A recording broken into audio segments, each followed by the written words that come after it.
Yeah, welcome to English 1301, week one for the 8-week term.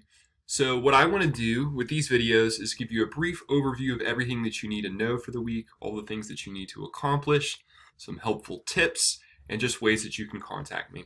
So generally these emails will be pretty short, just outlining everything that's going on for the week, and then I'll follow up with another video, usually on Thursdays, that I call the midweek check-in, to give you some tips and tricks to help you improve your writing skills and performances in class. Okay? So you're getting this email now. It's probably in your inbox. That might be where you're seeing this. It's also on the announcements page in Blackboard where it says week one. There's also another place you can find it too, where I link it with the assignment, and you can find that under lessons, which is pretty much how we're going to navigate most all the assignments and resources in the class. You aren't going to see these other weeks, which is fine. They're only going to be populated as they start occurring in your class. If you see dates that are different than what you see, or if you have dates that are different than what you see on the screen right now, don't worry at all. This is just kind of a template for the videos, right? All right. So for week one, we're going to focus on two primary questions. What is the argument the text is making, and how is the text making the argument? Those are the two things that we're going to focus on. So in order to develop unique ideas and communicate them effectively, as is our goal in English 1301, it is imperative to understand the nuance and complexity of the text, as well as the evidence the argument is grounded in. So throughout this course, we're going to be implementing these things called templates from a book called They Say, I Say, which I've given you access to via PDF. It's a clickable link down below. And really what this is going to do is this is going to teach us how to build muscles for effective academic writing. Now, it may seem weird with a template because essentially what you're doing is filling the blanks in to a big block of text, and it may seem like you're cheating or something like that. It's not like that at all. Think of it as like riding a bike. If you have never ridden a bike before and I got you a brand new road bike and said, get out there, go run a race and succeed, you would fail miserably, right? You have to have training. You have to get on a balance bike first or on training wheels first, something like that, before you understand how a bicycle actually works. And that's what these templates are going to do. So throughout the course, I'll be encouraging you to kind of break away from those templates, take the training wheels off when you feel like you can write a little bit more effectively. But for now, let's stick to these templates. Let's see how your grades are doing. Let's see what comments I'm giving you in the discussion board posts as well as in the major grades. And if you start doing really well, if you're making just A's across the board, that's when you can maybe start to break away from these training wheels just a little bit. Okay? So, like I said, lots of the text that we explore in this class might be a little bit controversial, and that's because it really gives you an opportunity to think critically. What is it that you think about this issue? Why do you think that way? What in your own social context makes you feel that way? And why do you think another view is incorrect? Right?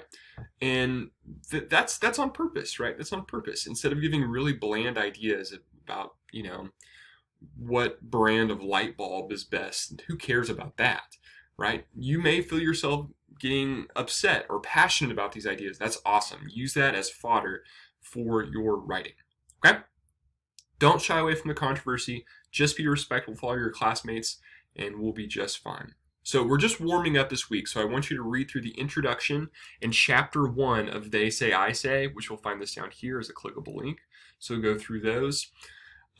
Engage with the text a couple of times. It's a video. You can go ahead and watch it twice. Let the ideas and images kind of just seep into your mind to where you understand exactly what it is that the text is doing, or the video is doing, but we're calling it a text. And what chapter 1 of They Say, I Say is going to do, you understand effectively how to articulate what other people are saying. So sometimes we have differences in distinguishing what we think and what the text is saying and what we think truth is. This is a way of focusing specifically on what is the text saying, despite what I think is true. Kind of like that, okay? So if you need help, please make sure that you contact me. You can email me. You can visit me via Google Hangouts. If you need more directions or assistance. So I don't know why it's not right now. I'll make these words right here a clickable link for you to contact me via Google Hangouts. It's just an app that you have to put on your phone or that you can access through your browser. And it'll show you how to do that very specifically. all you have to do is add me as a contact, scott.heaton@my.tccd.edu. Okay? So just as a little bit of help, here's what I would do if I were you. On Monday, I would explore the text. So I would read They Say, I Say, the introduction, as well as chapter 1, which is called They Say. I would watch the New York Times op doc, The Price of Certainty. I would do that on Monday. That's it. Just read and watch. On Tuesday, I'd watch the documentary again. And it's not a full-length documentary. I think it's like 12 minutes, something like that. I can't remember off the top of my head, but it's short. So it's not like a really long time. On Wednesday, I would compose your initial discussion board post, which we'll talk about here in just a second. On Thursday, I would compose your first discussion board comment. And on Friday, compose your second discussion board comment. Now, granted, whenever you're taking this class, the days might be a little bit skewed. You might not be starting on a Monday. Sometimes classes start on Tuesday, and that's okay too. Just kind of bump everything down. You only get one day to watch TV. But I would follow that schedule, and you should be doing just fine if you do so. All right? Now, also, I just want to highlight here is that for your grade this week, you need to have your initial discussion board posts as well as 2 comments. So if you watch that intro video, you know that the most common reason why students are kind of absent is because they don't fully complete this assignment. They have their initial discussion board post, and then they either forget both comments or just do one comment, and then they want to be kind of absent. So just save yourself some stress and anxiety, and just make sure that you do both comments in addition to the original post. Here's what I mean by that. My GIF game is on point, by the way. So if you ever need to be cheered up, just go to Blackboard. Look at all my GIFs. Okay, click discussion board number 1, and you'll see right here after you click discussion board 1, click create thread to see directions. So once I do that, you'll see the directions. So after watching The Price of Certainty, use the template below to craft a discussion board post that articulates the argument of the text and the key points of evidence it uses to make the argument. So once again, we're trying to figure out what the heck the argument is and what in the text is making us think that that is the argument, right? And you can literally copy and paste this. In fact, I want you to copy that down. And with Blackboard, sometimes the right-click option doesn't work very well. So you might have to do Control-C for copy and Control-V for paste. If you have a Mac, it's like Command-C, Command-V. But you can literally just paste that right down here. I'm perfectly fine if you do that. It's what I want you to do. Okay. And you fill in the blanks. That's it. In recent discussions of the need for certainty, a controversial issue has been whether blank. So what is the controversial issue here that the video is claiming, right? What is the issue? On the one hand, some argue that, so tell me what one side of the issue is. From this perspective, blank. And then what's kind of the key essence of that argument from that perspective? On the other hand, however, others argue that blank. What's the other side? In the words of psychologist Ari Kruglansky in the short film The Price of Certainty, argues what? What is he arguing for? What's his point whenever you get to him? According to this view, blank. So what are the implications of his view? In sum then, this issue is whether blank or blank. My own view is that blank. All right, now this is where you're distinguishing between what they are saying and what I am saying, or what you are saying rather. What are your opinions, your beliefs, your ideas about this? Though I concede that, and what it means to concede, it means that there is a point that the opposition makes. So someone who might disagree with your opinion on this stance, what would they say, right? And lend it credibility, right?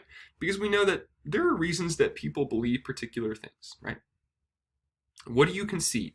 What is the good parts of the opposing argument?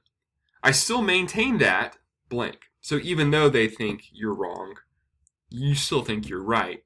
And then for example, and give me an example that proves why you're right. Although some might object that blank, give me another objection.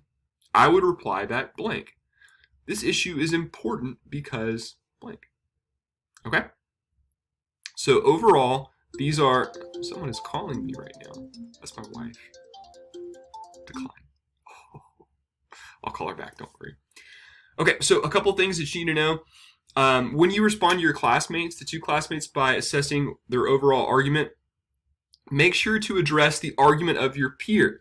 The best way to do this is by actually quoting them. So copy what they say and paste it into your response and say, when you said this, it made me think this. I agree or disagree with your idea because blank. Here's an example as to why I think that, right? So be as specific as possible, and I will include another video on Thursday that can help you with this process. So once again, tell me your opinion of their argument and give me specific real-world examples that will support your opinion. Okay, in order to earn full credit for this assignment, you must demonstrate that you've given significant effort. I got to look at what you've done and say, yes, yes, this is good. They worked hard. Make sure that you proofread for grammatical and syntactical errors. Reveal that you have a thorough understanding of the text. If I read what you've posted and I'm just like, ooh, I don't think they have any clue what the text was about, what the other resources were about, it really doesn't seem like they've engaged with what I assigned. And it's kind of easy to tell that sometimes if you're just kind of making things up. So make sure that you're really engaging with all the assigned readings and videos. That way I've got a sense that you really do know what's going on and that you're trying. Okay? For your initial post, you have to have a minimum of 200 words. And for each comment, you must have a minimum of 100 words. So 2 100-word comments. Okay. In order to do that, to access the comments, whenever you make your original post, you'll start to see the discussion board forms start to populate with your peers, and you can click on them and comment there. All right, I think that's everything. I hope you all have a dazzling and wonderful first week, and I will send out another email and video on Thursday. Goodbye.